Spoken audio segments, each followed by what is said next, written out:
Здравствуйте! В эфире субботний выпуск Сапшила. В студии Алика Трапш. Я и мои коллеги расскажем вам о самых значимых событиях этого дня и других актуальных темах.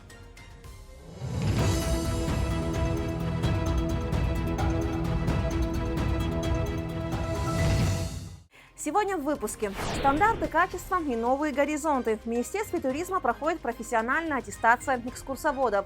Многофункциональный спортзал. В Сухумской 12-й средней школе идут капитальные работы по ремонту спортивного зала. Сладкая и полезная ягода. В Абхазии в самом разгаре сезон клубники. Реквием Моцарта. Абхазская государственная капелла выступила на сцене Зимнего театра в Сочи. МИД Абхазии отмечает 32-ю годовщину образования. Постановление о создании министерства подписал Владислав Ардзинба 17 мая 1993 года, будучи председателем Верховного Совета Абхазии. Коллектив и руководство МИД поздравил президент Бадра Гунба. На протяжении 32 лет МИД Абхазии достойно представляет интересы государства, вносит неоценимый вклад в дело сохранения мира и дальнейшего укрепления независимости, отметил глава государства. Бадра Гунба выразил убеждение, что внешнеполитическое ведомство Абхазии и впредь будет способствовать укреплению абхазо-российских отношений, а также реализации важнейших задач, нацеленных на дальнейшее расширение признания независимости Абхазии.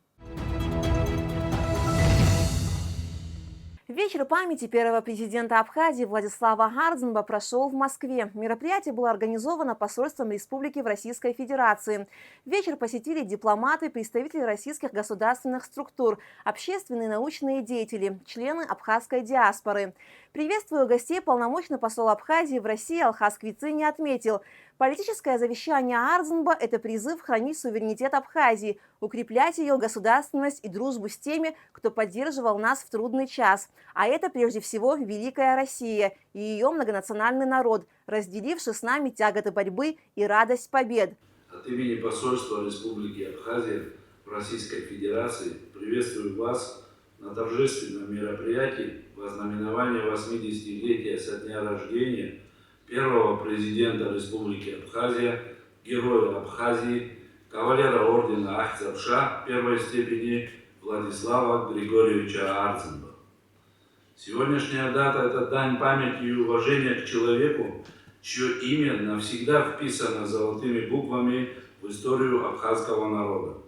Владислав Ардзинба не просто государственный деятель, это символ возрождения абхазской государственности, национальный герой, с именем которого связан современный облик Республики Абхазия. Ветераны Отечественной войны народа Абхазии с теплотой и гордостью вспоминают, как президент Ардзинба лично руководил обороной, вдохновлял бойцов своим примером, был рядом, всей душой болел за каждого солдата, каждого мирного жителя. Победа, одержанная абхазским народом 30 сентября 1993 года, во многом его заслуга как лидера нации, отдавшего всего себя ради свободы и Отечества. Наш стратегический союз, выбор которого утвердил Владислав Ардзинба, залог мира и стабильности в нашей стране. Память о Владиславе Ардзинба объединяет нас, служит прочным фундаментом для дальнейшего укрепления отношений между Абхазией и Россией, между нашими народами. Имя Владислава Ардзинба навсегда останется в сердцах людей, для которых дороги свобода и справедливость. Светлая и вечная память великому сыну абхазского народа. Спасибо. С приветственными речами также выступили заместитель директора 4-го департамента стран СНГ МИД России Алексей Синегубов, глава московской абхазской диаспоры Бислам Агарба, директор Института востоковедения РАН Аликбер Аликберов. 70 студентов и специалистов из Абхазии, работающих и обучающихся в сфере туризма, этим летом смогут принять участие в образовательной смене «Маршруты Абхазии», которая пройдет в рамках арт-кластера «Таврида». Маршруты Абхазии предполагают изучение истории, культуры, природы и традиций Абхазии, а также практические занятия, связанные с искусством, дизайном и другими творческими дисциплинами. Зарегистрироваться в арт-школу туризма можно до 18 мая. Мероприятие пройдет с 22 по 28 июня в Крымском Судаке. В эти дни в Министерстве туризма проходит профессиональная аттестация экскурсоводов. Уже аттестовано более 350 человек. Экзамены, подтверждающие профессиональную квалификацию, начались в апреле и завершатся в середине июня. Гидов тестируют на знание истории, культуры, географии, архитектуры. Подробности в репортаже Гугуцы Вардания. В стенах Министерства туризма оживленно. Каждый из тех, кто сюда пришел, планирует рассказывать о своей стране гостям. Миссия не из легких. В эти дни в республике проходит аттестация экскурсоводов, гидов, переводчиков и инструкторов по туризму. Процедура обязательная и ежегодная. Согласно закону, экскурсоводами в Абхазии могут быть только граждане республики, прошедшие аттестацию в Минтуризма. Как патриот своей страны, люблю свою страну и хочу нашим гостям показать Абхазию нашими глазами, моими глазами. И хочется, чтобы каждый гость отсюда уехал довольным. Экскурсоводы, гиды, переводчики должны владеть знаниями в области краеведения и экскурсоведения, экскурсионной методики, туристических ресурсов Республики Абхазия, истории, географии, культуры, искусства и архитектуры, экономики, политики, религии и социологии. А еще обладать навыками культурного и делового общения, установления контакта с туристами. Среди тех, кто пришел сдавать аттестацию, есть экскурсоводы с многолетним стажем и те, кто только начинает профессиональную деятельность. Я уже сдаю 4-й год, и в этом году я уже иду на повышение квалификации, то есть 1-я категория. Я, конечно, переживаю, есть некий мандраж, практически каждый год это наблюдаю. Маршрут Сухум, Черниговка, Сухум. Очень интересный, удобный маршрут. Сегодня, наверное, самое сложное это вот запомнить даты все основные. Основные получаются, но есть, конечно, и те, которые, к сожалению, не получается полностью запомнить, но все равно сдаем. Вопросы несложные, к ним можно подготовиться очень легко, если понять все и сдать.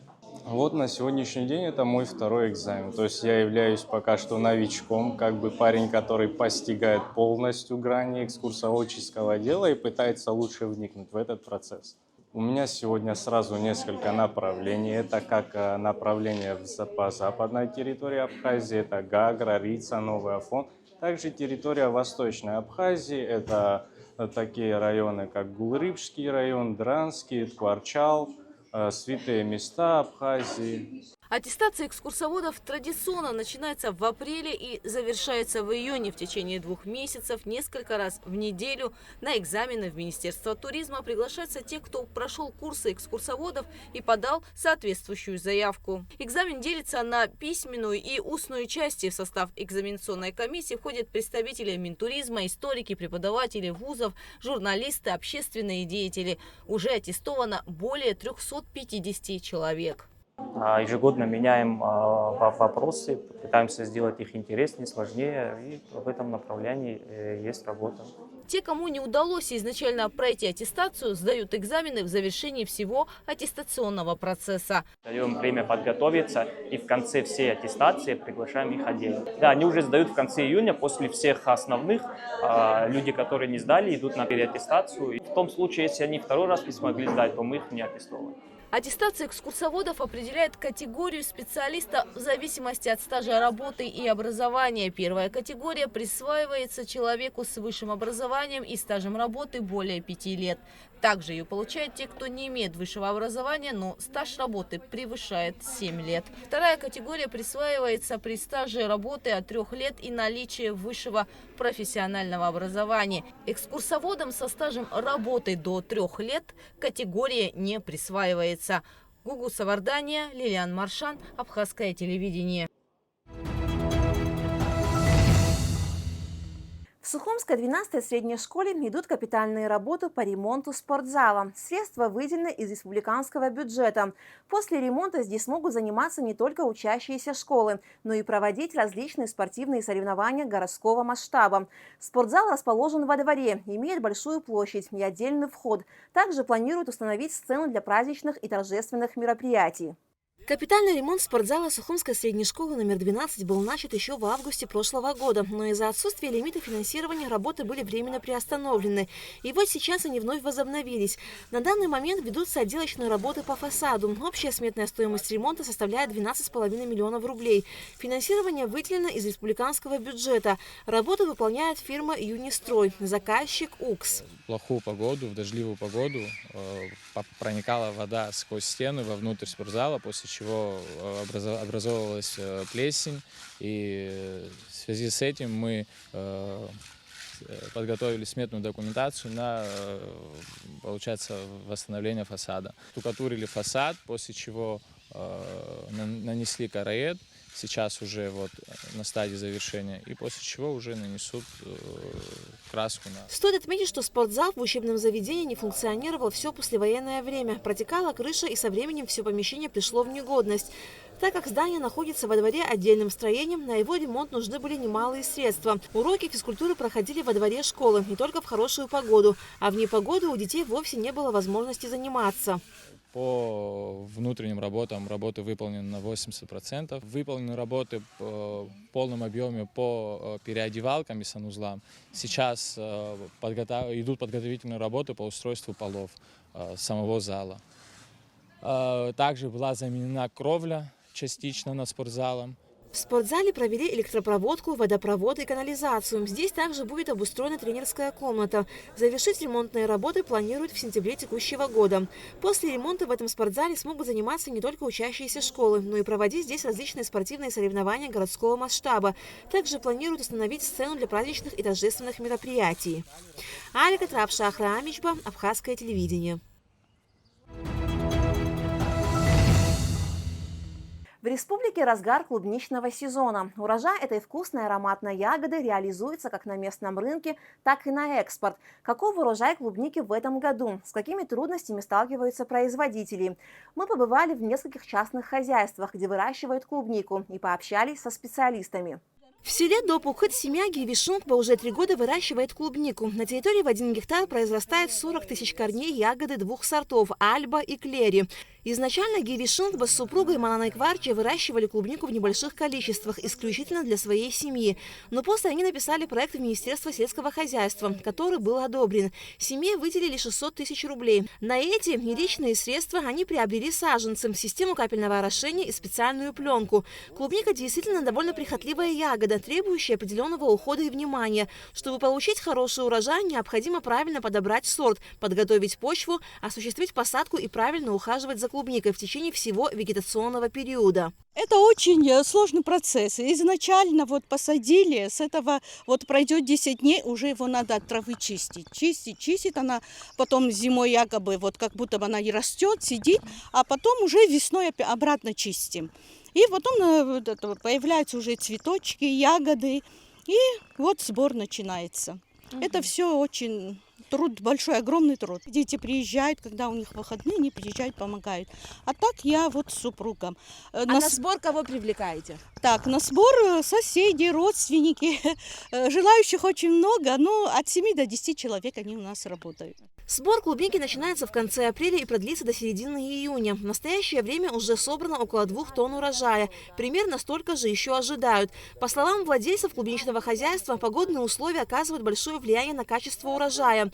Дожди увеличивают риск развития грибковых заболеваний, а также могут повредить ягоды, делая их непригодными для употребления. Плоды гниют, портятся, они друг к другу соприкасаются, и они портятся. Очень много порченных, но мы стараемся, перебираем. Можно сказать, 500 килограмм – это убыток.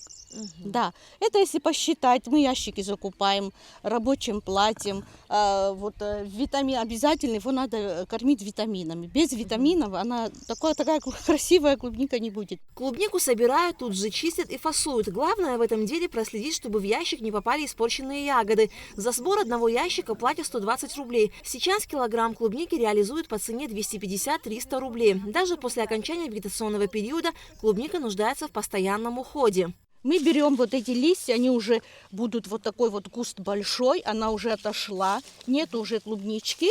Мы берем вот так вот режем, вот так вот.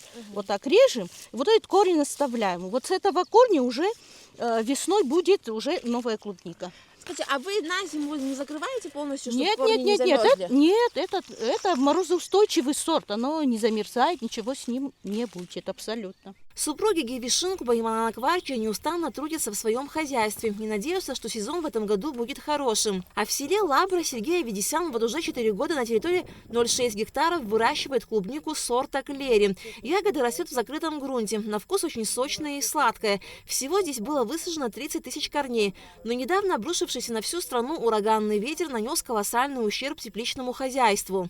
Последний на днях, что был вот этот дождь, ураган сильный, он полностью, максимально все разрушил. И, собственно, урожай тоже гниет очень страшно. Вот ребята помогают, восстанавливаем заново все, что можем, делаем, чтобы сохранить хотя бы второй цветок уже. До того, как стихия разрушила теплицы, Сергей Авидисян успел собрать и реализовать около 600 килограмм урожая клубники.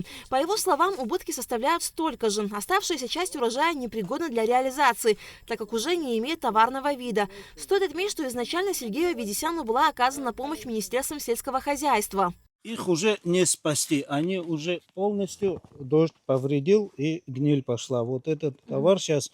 Он вкусный, сочный, хороший, но на рынок его не выставишь. А его просто не купят из-за внешнего вида просто.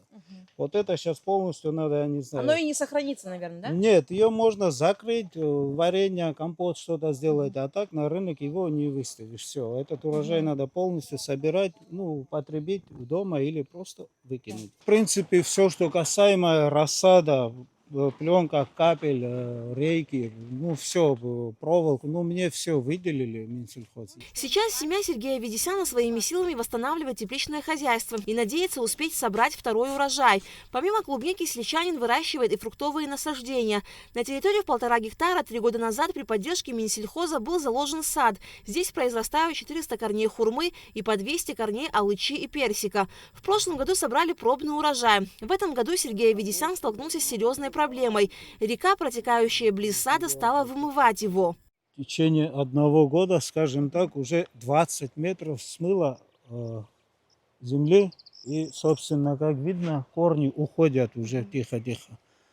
Таким темпом, если пойдет на следующий год, однозначно она уже, я не знаю, метров 10 точно проберется сюда. И это... А когда вы закладывали сад, такая проблема была? Когда мы закладывали сад, здесь такой проблемы не было, даже не ожидалось. Вот эта земля полностью от забора еще 50 метров в ту сторону была. Даже не ожидалось, и расчета тоже не было такого. Это все произошло в течение последних 2 лет. Своими силами, я пытался что-то сделать, заложить что-то, засыпать, но это никак не получится. Это надо делать уже на государственном уровне, потому что эта проблема в течение 2 лет станет не только моей, но она станет глобальной, и здесь земель не останется. Эти государственные земли полностью их смоет, все смоет. По словам Сергея Авидисяна, река начала выходить из берегов из-за отсутствия берегоочистительных работ. В настоящее время есть реальная угроза смыва рекой фруктового сада.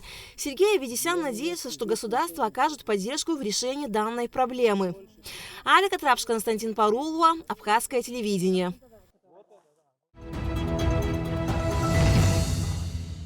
13 мая Государственная хоровая капелла Абхазии выступила на главной сцене Сочи в легендарном зимнем театре в рамках фестиваля «Квартет Рахманинова приглашает». Абхазские музыканты вместе с солистами из других российских коллективов исполнили произведения мировой классики. О концерте и планах хоровой капеллы в нашем следующем репортаже. Музыканты государственной и хоровой капеллы Абхазии на сцене легендарного зимнего театра в Сочи вместе с солистами камерных хоров Московской и Сочинской консерваторий, хора студентов Сочинского колледжа искусств исполняют реквием Моцарта.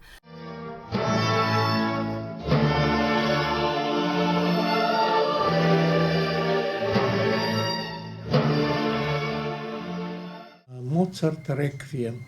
Это грандиозное сочинение, гениальное, которое во всем мире известно и очень часто звучит. И вообще Моцарт самый такой, может быть, популярный, если можно так сказать, композитор, чья музыка звучит во всем мире.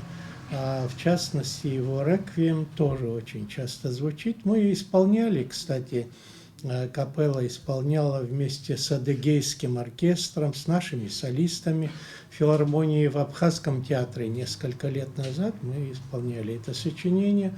А вот сейчас мы получили приглашение принять участие в Сочи, что мы с удовольствием и сделали. По словам руководителя хоровой капеллы Надара Чанба, несмотря на то, что на сцене выступали разные коллективы, совместный оркестр получился замечательным благодаря тому, что абхазские и российские музыканты часто проводили совместные мероприятия. В общем, концерт прошел с аншлагом.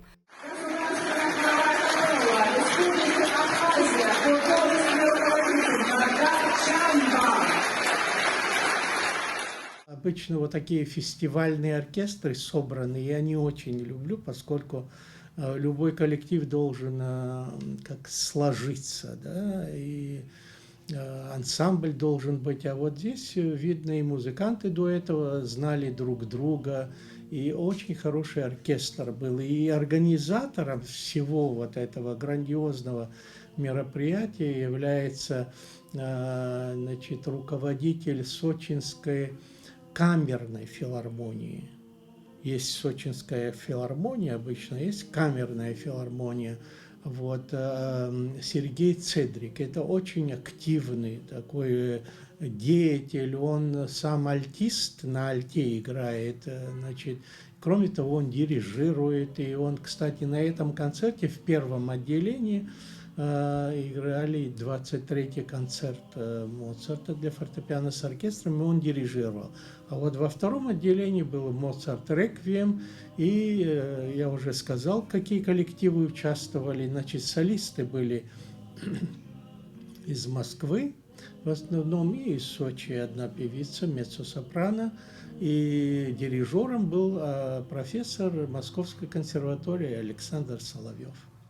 У государственной хоровой капеллы большие творческие планы. 17 мая коллектив принял участие в фестивале «Лдза-фест». Следующий концерт состоится 21 мая на набережной Махаджиров в День памяти жертв Кавказской войны. 1 июня будет большой концерт в филармонии, в нашей Абхазской филармонии. Будет совместный концерт с Нижегородским хором.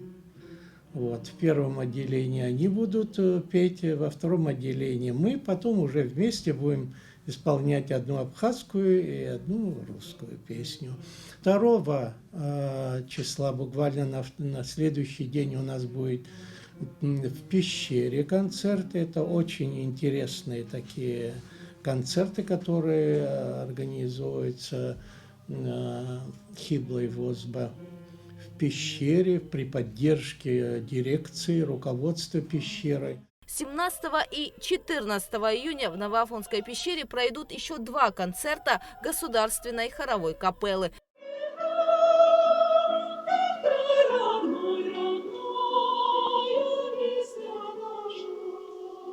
Дальше мы начинаем еженедельные наши концерты в Пицунском храме. Естественно, там другая программа. И в июле уже приедет к нам всемирно известный музыкант Александр Князев. Он виолончелист, органист и пианист. Да, так что вот я договорился, чтобы инструмент, поскольку у него коллекционный инструмент, который не разрешается вывозить из России, вот в Сочи мы нашли хороший инструмент, так что мы арендуем этот инструмент, и он, значит, абхазские зрители, любители музыки будут иметь возможность послушать музыку вместе, значит, с абхазской капеллой в исполнении гениального современного музыканта. В рамках концертов государственной хоровой капеллы будут исполнены абхазские народные музыкальные произведения, такие как «Песня о скале», «Песень ранения», «Азар» и другие, а также мировая классика Моцарт, Бах, Фаре. Зрителей ждут и сюрпризы. Гугут Савардания, Ахра Амичба, Абхазское телевидение.